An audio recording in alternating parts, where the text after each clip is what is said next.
Reciban nuestro saludo al iniciar la actividad orientadora número 2 de farmacología clínica. La misma tiene como finalidad el estudio de los antimicrobianos empleados en el tratamiento de infecciones virales y bacterianas.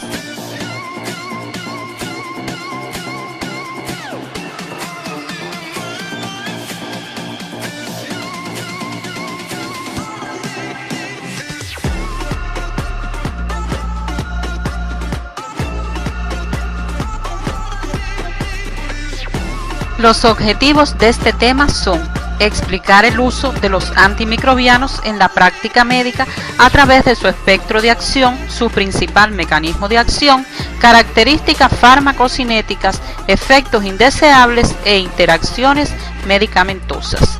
Seleccionar el antimicrobiano de elección para tratar un proceso infeccioso a partir de sus características farmacológicas. El desarrollo de fármacos antivirales en las 2 últimas décadas es el más espectacular entre los fármacos antimicrobianos. Es evidente que la epidemia de SIDA ha constituido un estímulo importante para la investigación de estos fármacos. Los virus son parásitos intracelulares obligados. Esta estrecha unión entre virus y célula constituye uno de los retos del tratamiento antiviral. Las dianas de tratamiento serían varias, pero en la actualidad la mayoría de los fármacos disponibles actúan inhibiendo la replicación del virus. Sin dudas, el SIDA constituye la infección viral de mayor relevancia en los últimos tiempos. En el año 2001 se estimó que habían muerto por SIDA alrededor de 20 millones de personas. Había 30 millones VIH positivos y se produjeron 16.000 nuevas infecciones al día. La epidemia está concentrada en el África subsahariana, donde hasta el 35% de la población adulta se encuentra infectada por el VIH. En Asia y América, por lo que constituye una preocupación y un problema para los sistemas de salud internacional. Los antivirales pueden clasificarse en antivíricos no VIH, análogos de los nucleócidos, antiherpes virus, aciclovir, fanciclovir, ganciclovir, idoxuridina y vidarabina, de amplio espectro, ribavirina, aminas tricíclicas, amantadina y rimantadina, inhibidores de la neuraminidasa, zanamivir y oseltamivir, análogos de los pirofosfatos, foscarnet, interferones, alfa, beta y gamma.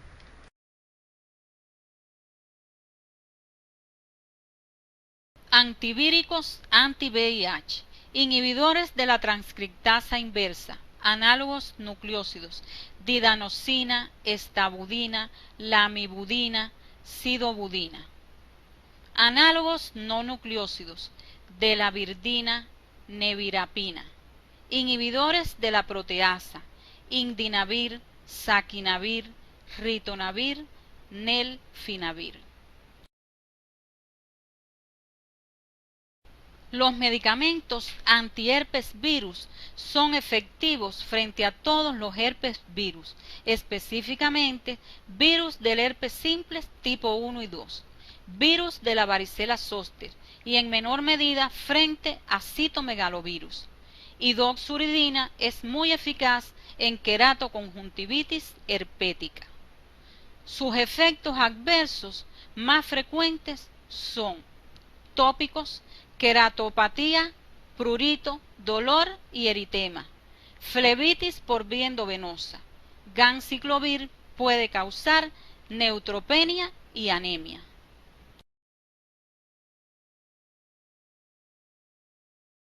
La ribavirina es un antiviral de amplio espectro, efectivo en el tratamiento de virus causante de afecciones respiratorias, así como para el virus de la hepatitis B. Sus efectos adversos dependen de la vía de administración utilizada, destacándose el empeoramiento de la situación respiratoria por vía inhalatoria, hemólisis por vía parenteral y anemia con reticulocitos por vía oral a altas dosis.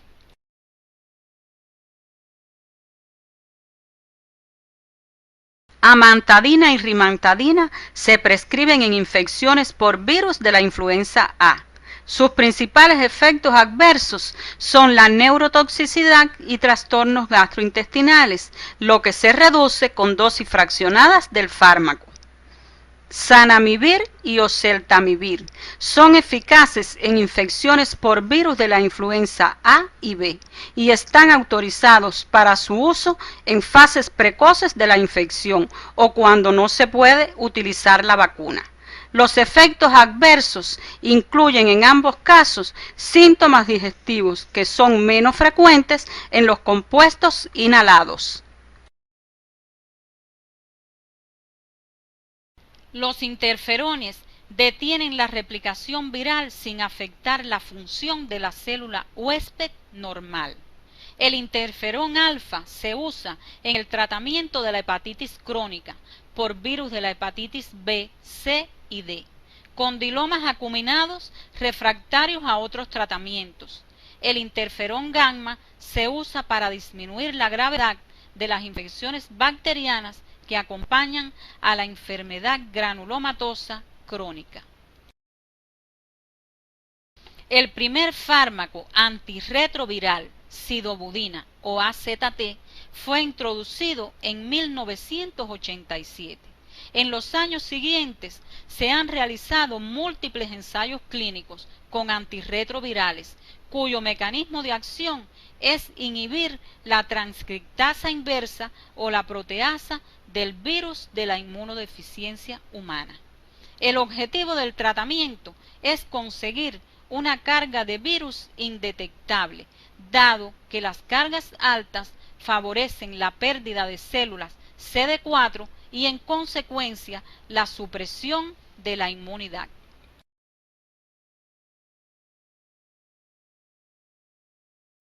El tratamiento con fármacos antirretrovirales se recomienda en las siguientes situaciones: carga viral superior a 5.000 o 10.000 copias por mililitro, recuento de CD4 menor de 500 por mililitro, infección por VIH sintomática. No obstante, la decisión de iniciar la terapia debe ser individualizada para cada paciente, teniendo en cuenta las dificultades de los regímenes terapéuticos actuales y los efectos secundarios a largo plazo. Por estas razones, puede ser beneficioso el retraso del inicio de la terapia en algunos pacientes. Los fármacos recomendados para el tratamiento inicial de la infección por VIH, según las guías de combinaciones de Estados Unidos, Reino Unido y Alemania, son 2 inhibidores de la transcriptasa inversa análogo de nucleósido más un inhibidor de proteasa, 2 inhibidores de la transcriptasa inversa análogo de nucleósido más un inhibidor de la transcriptasa inversa no análogo de nucleósido y 3 inhibidores de la transcriptasa inversa análogo de nucleósido.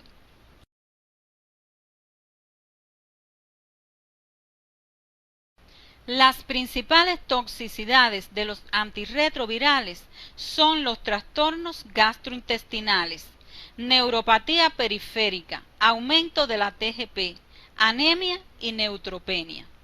Te recomendamos que durante el estudio independiente revises en tu libro de texto y otros materiales que se encuentran en el CD de la asignatura interacciones medicamentosas y contraindicaciones de estos fármacos.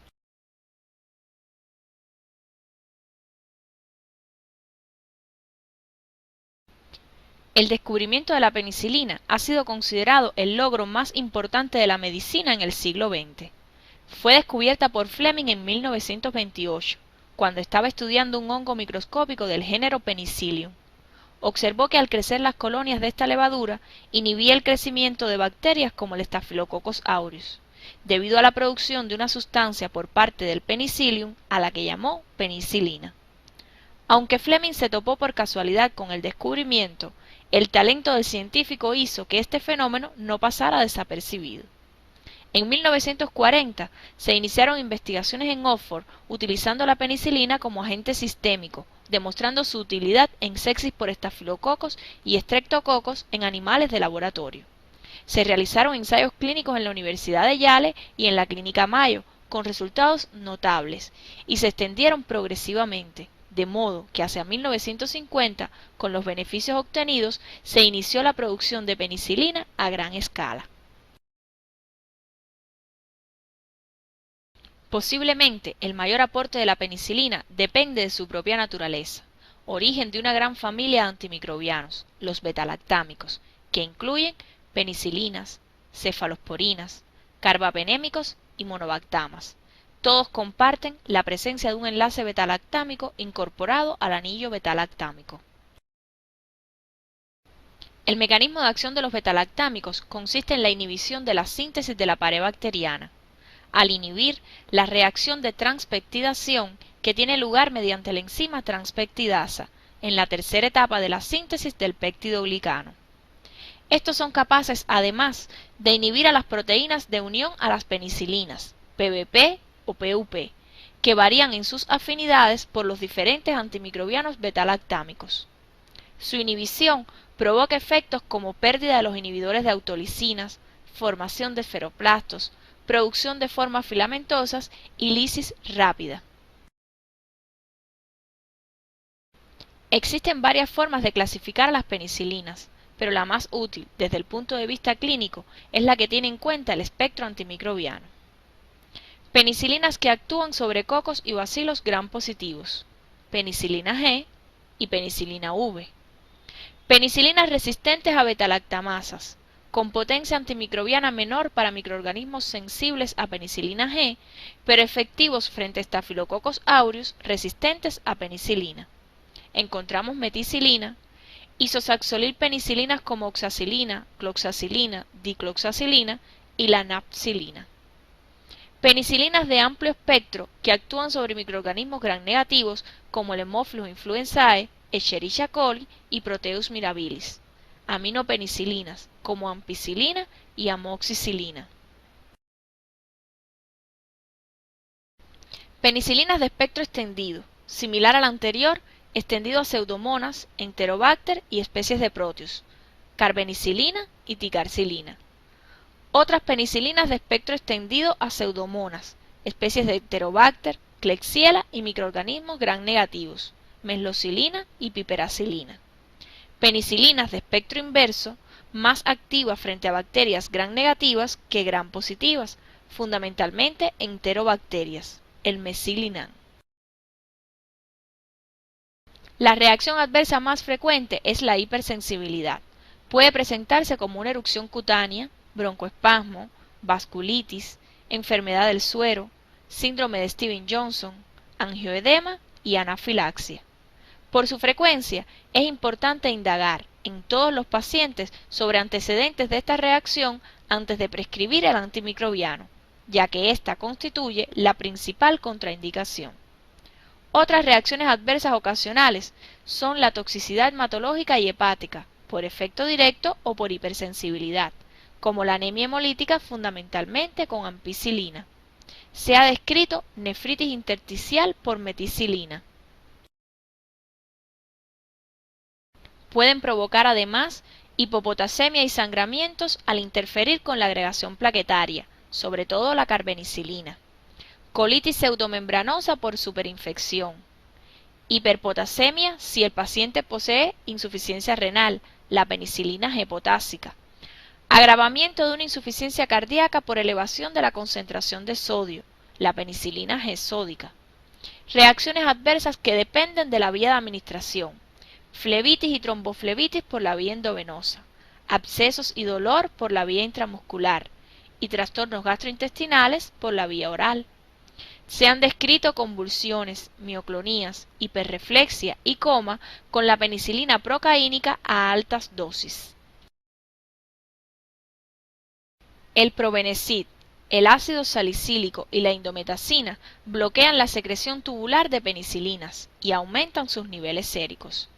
Las penicilinas que se administran por vía parenteral se inactivan a pH menor que 6 y superior a 8, por lo que no deben administrarse con soluciones ácidas o alcalinas.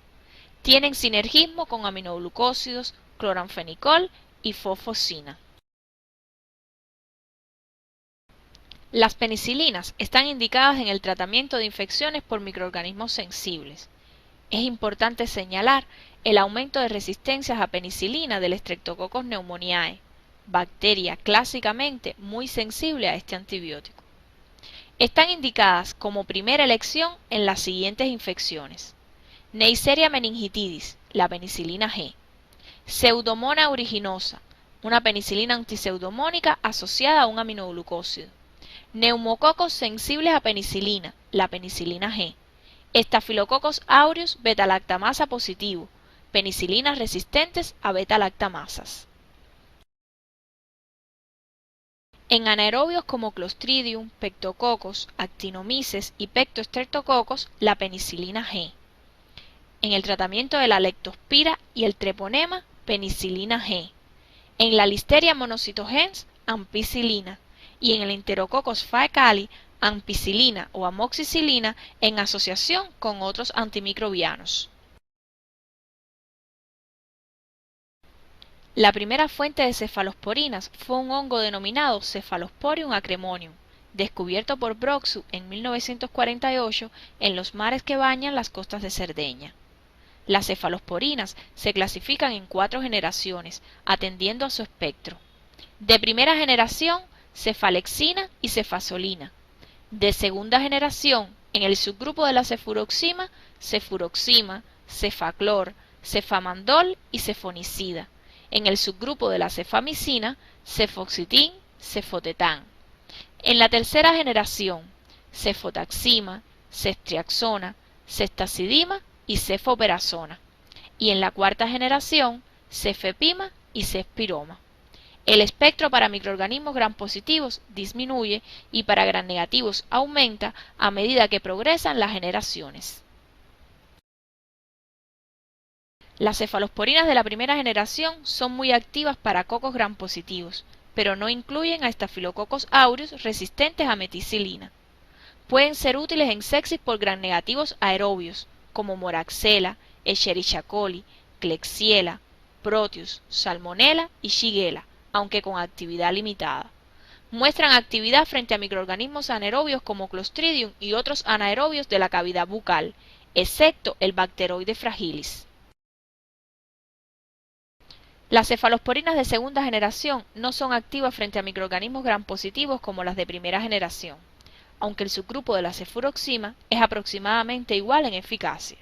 Son útiles en sepsis por Proteus indol positivo, Enterobacter, Escherichia coli, Klebsiella, Moraxella, Haemophilus influenzae, Neisseria y anaerobios. Frente a Bacteroides fragilis y anaerobios, la mayor actividad la posee el subgrupo de las cefamicinas, cefotetán y cefoxitin.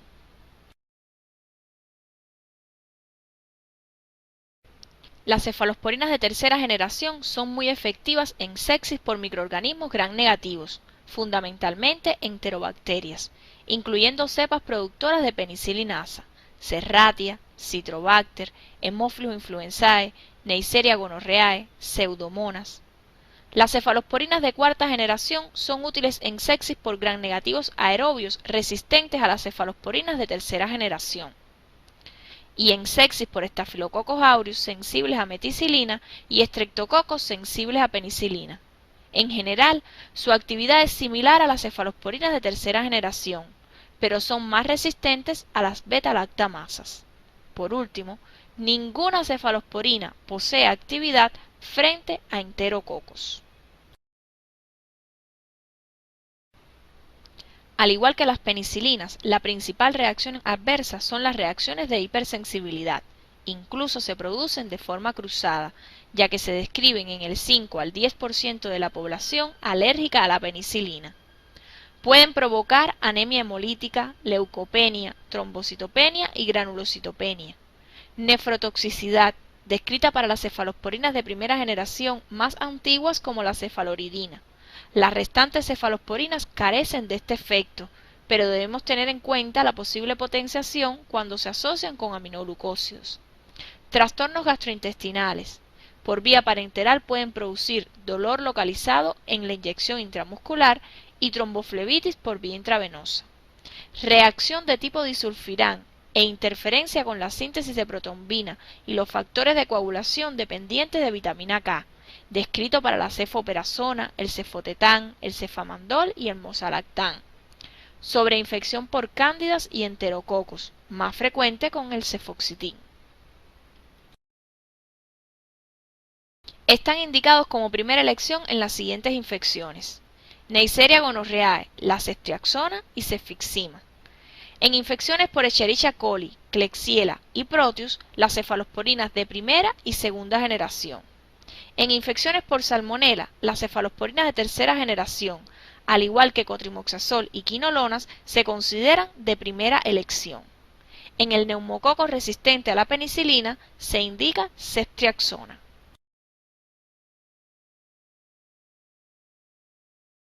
Además, las cefalosporinas de primera generación, como la cefazolina, están indicadas en la profilaxis en cirugía.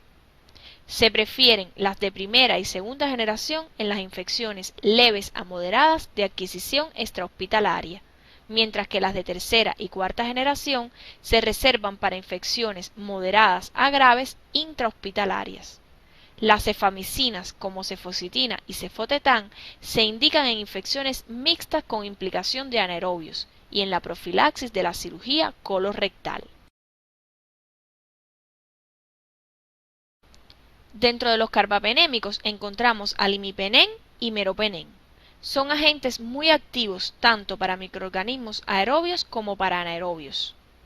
Estafilococos, incluyendo cepas productoras de penicilinasa.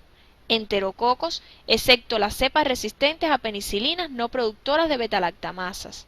Listeria, enterobacterias, pseudomonas, acinetobacter, anaerobios incluyendo el Bacteroides fragilis. El meropenem tiene un espectro similar, pero tiene menor actividad frente a cocos gram positivos y es útil en sepsis por cepas de Pseudomonas aeruginosa resistentes a imipenem.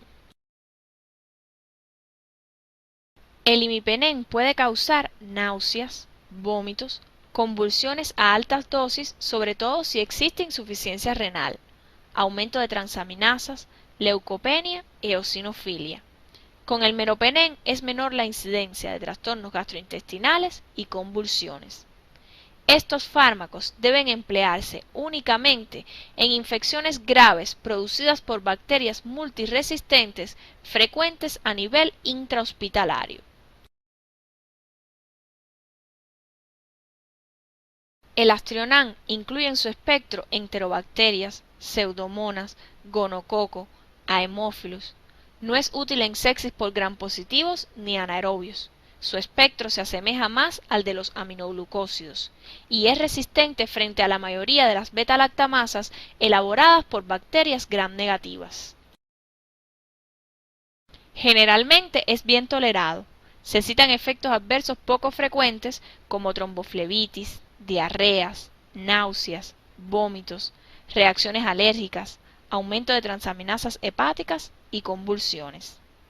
Este fármaco es eficaz en el tratamiento de infecciones hospitalarias causadas por bacterias aerobias gram negativas. Las betalactamasas son las enzimas responsables de la destrucción del enlace betalactámico. Los inhibidores de betalactamasas evitan la destrucción del antimicrobiano betalactámico porque estos se unen a la enzima y la inactivan. De esta forma, logra ampliarse el espectro de los antimicrobianos frente a cepas resistentes. Se pueden citar el ácido clavulánico, el sulbactán y el tazobactán, que se presentan combinados con diferentes betalactámicos, amoxicilina más ácido clavulánico, ticarcilina más ácido clavulánico, ampicilina más sulbactam o piperacilina más tazobactam. Durante el estudio independiente, debe revisar en el libro de texto y materiales complementarios que se encuentran en el CD las principales características farmacocinéticas de los antimicrobianos beta-lactámicos. Las tetraciclinas surgen como resultado de una investigación sistemática de muestras de tierra recolectadas de varias partes del mundo en busca de microorganismos productores de antibióticos. Y en 1948 surge la clortetraciclina a partir del Streptomyces y posteriormente otros miembros del grupo. Los mismos se clasifican en tetraciclinas de primera generación con un tiempo de vida media corta entre 6 y 12 horas, tetraciclina, clortetraciclina y oxitetraciclina, con tiempo de vida media intermedia de 16 horas, demeclociclina, de segunda generación con tiempo de vida media larga entre 16 y 18 horas, doxiciclina y minociclina. Inicialmente, el espectro antibacteriano se consideró muy amplio. No obstante, la presión prescriptora realizada durante las décadas de los años 50 y 60 fue una merma notable de la actividad de los fármacos de esta familia, hasta el punto de que hoy en día no existe prácticamente especie bacteriana que presente sensibilidad en todas sus cepas. Encontramos sensibilidad para Staphylococcus aureus, gonococo, neumococo, hemófilos influenza y hemófilos ducreyi, Vibrio cholera, Brucella, Yersinia enterocolítica, Yersinia pestis, Pasteurella multocida, Actinomyces, Treponema pallidum, Mycoplasmas, clamidias, riquexias, ureaplasma, Listeria monocytogenes, Leptospira y Helicobacter pylori. Las tetraciclinas inhiben la síntesis de las proteínas bacterianas por fijarse a la subunidad ribosómica 30S. Bloquean la fijación del aminoácido RNA transfer al sitio receptor del complejo RNA-M ribosoma y en consecuencia la adición de nuevos aminoácidos a la cadena peptídica en crecimiento. Además de este mecanismo básico, las tetraciclinas pueden quelar el magnesio necesario para que se produzca la unión ribosómica e inhibir algunos sistemas enzimáticos bacterianos como los implicados en la fosforilación oxidativa.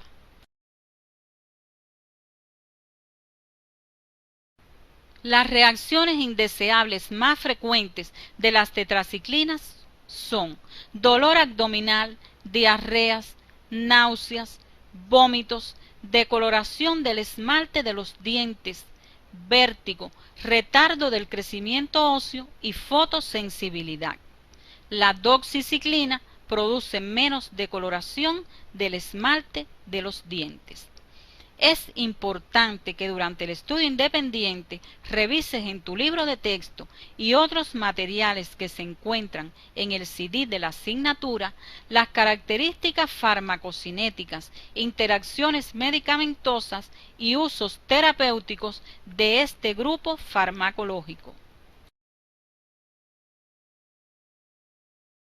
El cloranfenicol y el tianfenicol pertenecen al grupo de los anfenicoles.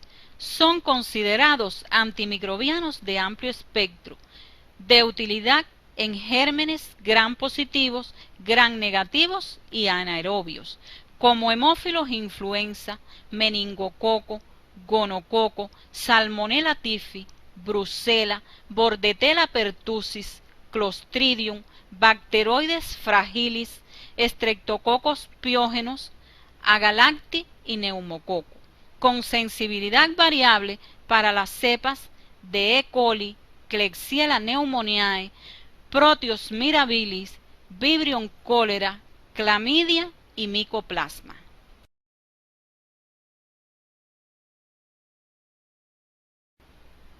Ambos fármacos se fijan a la subunidad 50S del ribosoma, tras penetrar por difusión facilitada en el citoplasma bacteriano. La unión al ribosoma se realiza de tal forma que impide la fijación del aminoácido RNA transfer, por lo que se detiene la síntesis de proteína. La consecuencia para la bacteria sensible es la inhibición de su multiplicación, por lo que el efecto es bacteriostático. Además, podrían inhibir también la síntesis proteica en células eucariotas, lo que justificaría en gran medida algunos aspectos de su toxicidad. El cloranfenicol es un antimicrobiano con reacciones indeseables poco frecuentes, pero graves, que limitan considerablemente su prescripción. Poseen reacciones indeseables dependientes de la dosis. Ocurren con tratamientos prolongados, altas dosis y por vía parenteral. Reversible en plazos de 2 a 3 semanas. Por supresión de la eritropoyesis puede aparecer anemia, reticulocitopenia, STAC en periferia, disminución de la hemoglobina y el hematocrito, aumento del hierro sérico, leucopenia y trombocitopenia.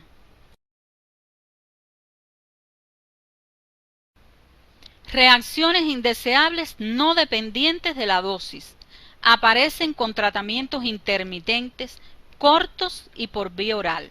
Puede aparecer hasta 6 meses después de suspendido el tratamiento. Anemia aplástica mortal, leucopenia, trombocitopenia o pancitopenia. Otras, como el síndrome gris del recién nacido, caracterizado por distensión abdominal, cianosis y colapso circulatorio. Es importante que durante el estudio independiente revises en tu libro de texto y otros materiales que se encuentran en el CD de la asignatura las características farmacocinéticas, interacciones medicamentosas y usos terapéuticos de estos fármacos.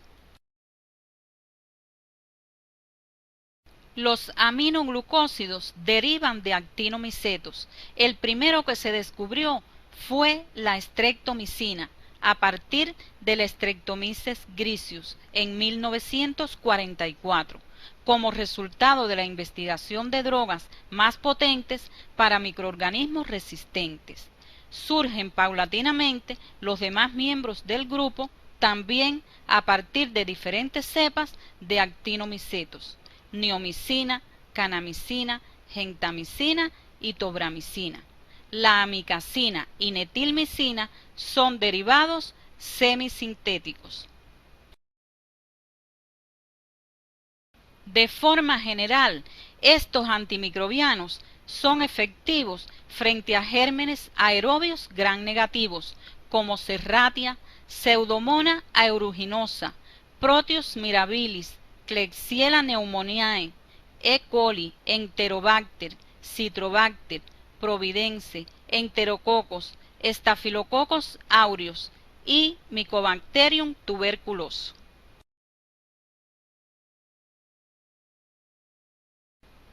En condiciones de aerobiosis, los aminoglucósidos ejercen una acción bactericida por un mecanismo de acción no conocido todavía completamente, pero en el que con seguridad participa la inhibición de la síntesis de proteínas.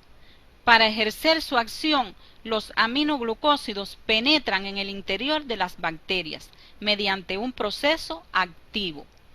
Todos los aminoglucósidos, excepto la streptomicina, se unen a los ribosomas y causan la lectura errónea del código genético y la inhibición de la síntesis de proteínas al unirse a la subunidad ribosómica 30S y 50S. Como mecanismos adicionales, se sugieren alteraciones en la membrana citoplasmática con salida de elementos intracelulares y alteraciones en el metabolismo y la respiración celular.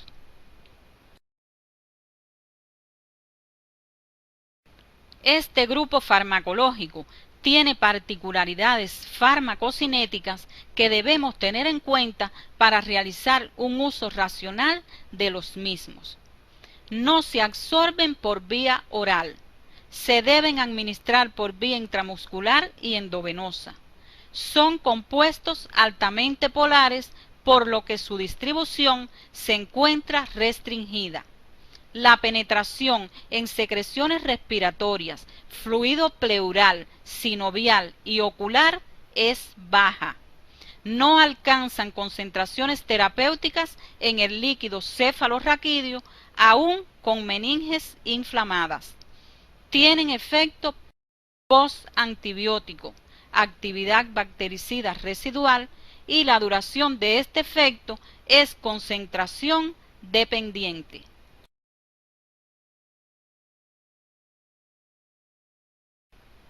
Este grupo de fármacos se caracteriza por provocar reacciones indeseables tóxicas que dependen de la dosis administrada y la duración del tratamiento, por lo que su uso siempre debe estar precedido del análisis de la relación beneficio-riesgo. Así tenemos ototoxicidad irreversible por destrucción progresiva de las células sensoriales, cocleares y vestibulares. Su toxicidad sobre el oído es coclear, fundamentalmente para neomicina, kanamicina, tobramicina y amikacina, y vestibular para gentamicina, estreptomicina y tobramicina. Nefrotoxicidad reversible con la suspensión del tratamiento, pudiendo aparecer dificultad para concentrar la orina, proteinuria, cilindros hialinos y granulosos y disminución del filtrado glomerular. Bloqueo neuromuscular por disminución de la liberación presináptica de acetilcolina y de la sensibilidad postsináptica de los receptores al neurotransmisor. Más frecuente cuando se instilan por vía intrapleural o intraperitoneal. Producen bloqueo neuromuscular en orden decreciente, neomicina, kanamicina, amikacina, gentamicina y tobramicina. Y otros como reacciones de hipersensibilidad, superinfección, trastornos gastrointestinales, neuritis periférica, escotomas, parestesias de la boca y la cara. Te recomendamos que durante el estudio independiente revises en tu libro de texto y otros materiales que se encuentran en el CD de la asignatura las interacciones medicamentosas y usos terapéuticos de los aminoglucósidos. La eritromicina es la droga prototipo del grupo. Se obtuvo a partir de una cepa de Streptomyces erythraeus obtenidas de tierra del archipiélago de Filipinas en 1952. La claritromicina, acitromicina, espiramicina y josamicina son derivados semisintéticos de la eritromicina. Los macrólidos poseen en general una potente actividad antibacteriana sobre la mayor parte de cocos gram positivos, muchas bacterias anaerobias, fundamentalmente las que constituyen la flora bucal, y algunos bacilos gram positivos. Para la eritromicina, Streptococcus, Clostridium perfringens, Corynebacterium difteria, Listeria monocytogenes, Borrelia, Mycoplasma pneumoniae, Legionella pneumófila, Clamidia trachomatis, Mycobacterias atípicas, Neisseria meningitidis y gonorreae, y Hemófilos influenza.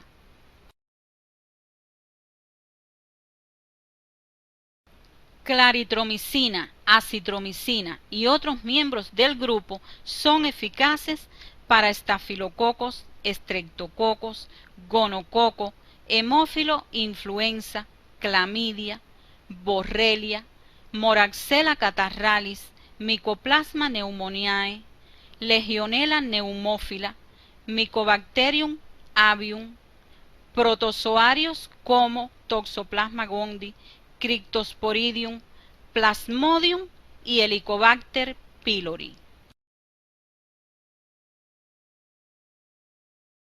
Los macrólidos inhiben la síntesis de proteínas de las bacterias por unirse al sitio P de la subunidad 50S del ribosoma bacteriano. El efecto de los macrólidos puede ser bacteriostático o bactericida, dependiendo de la especie bacteriana sobre la que actúen. Hay que tener en cuenta que los macrólidos se caracterizan por requerir de 2 a 4 veces la concentración mínima inhibitoria para conseguir la concentración mínima bactericida, y que esta concentración es tiempo dependiente. La eritromicina base y el estearato de eritromicina pueden ser inactivados por la acidez gástrica. Los preparados de eritromicina se deben administrar alejados de las comidas y con alcalinizantes, ya que aumentan su actividad. Los microorganismos gram positivos captan más la eritromicina que los gram negativos. La unión a proteínas plasmáticas es alta. Atraviesa la barrera placentaria y alcanzan altas concentraciones en la leche materna. Difunden bien en los líquidos intracelulares y se logra actividad antibacteriana en todos los sitios, excepto en cerebro y líquido cefalorraquídeo. El tiempo de vida media es de 1,6 horas. Tienen metabolismo hepático, excreción biliar en forma activa y excreción renal activa muy escasa. Este grupo de antimicrobianos se caracteriza por su escasa toxicidad, siendo uno de los más seguros de los que se utilizan en terapéutica. Son frecuentes con la administración de cualquier macrólido los trastornos gastrointestinales como náuseas, vómitos, diarreas y dolor abdominal. Con el uso de claritromicina puede aparecer de forma frecuente alteraciones del gusto y cefalea. Son raras pero características de este grupo de fármacos la hepatitis colestásica y la estenosis hipertrófica del píloro en neonatos. Te recomendamos que durante el estudio independiente revises en tu libro de texto y otros materiales que se encuentran en el CD de la asignatura otros aspectos de la farmacología de los macrólidos. Desde la aparición del primer miembro de este grupo en 1962, el ácido nalidíxico, obtenido por síntesis a partir de la cloroquina, su importancia ha ido aumentando de forma paralela al descubrimiento o síntesis de nuevos compuestos, como ácido oxolínico, ácido pirimídico, sinoxacino y ácido pipemídico. Pero es en 1978 cuando se inicia la era de las quinolonas fluoradas con la síntesis de norfloxacino y otros numerosos compuestos como ciprofloxacino, ofloxacino, enoxacino. Se consiguió un aumento de la actividad antibacteriana y de su espectro. Más recientemente, sparfloxacino, levofloxacino, trovafloxacino, gatifloxacino y moxifloxacino que ofrecen diferencias en el espectro antimicrobiano. La actividad de la ciprofloxacina frente a microorganismos gram negativos es alta, frente a microorganismos gram positivos es limitada y es muy baja frente a anaerobios.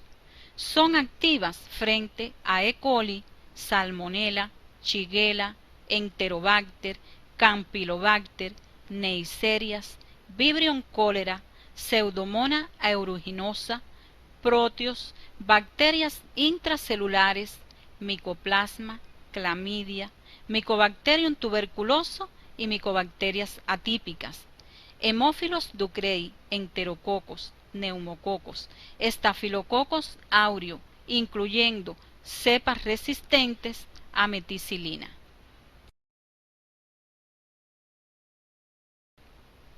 La incidencia general de efectos adversos es baja, entre 8 y 10%, y en su mayoría de carácter leve. Todas las quinolonas pueden originar molestias gastrointestinales, como náuseas, vómitos, diarrea, dispepsia o dolor abdominal. Las alteraciones hematológicas más frecuentes son leucopenia, eosinofilia y trombocitopenia. En animales de laboratorio se ha puesto de manifiesto su acumulación en el cartílago articular. Recientemente se han descrito algunos casos de artropatía, al parecer relacionada con la administración de alguna quinolona.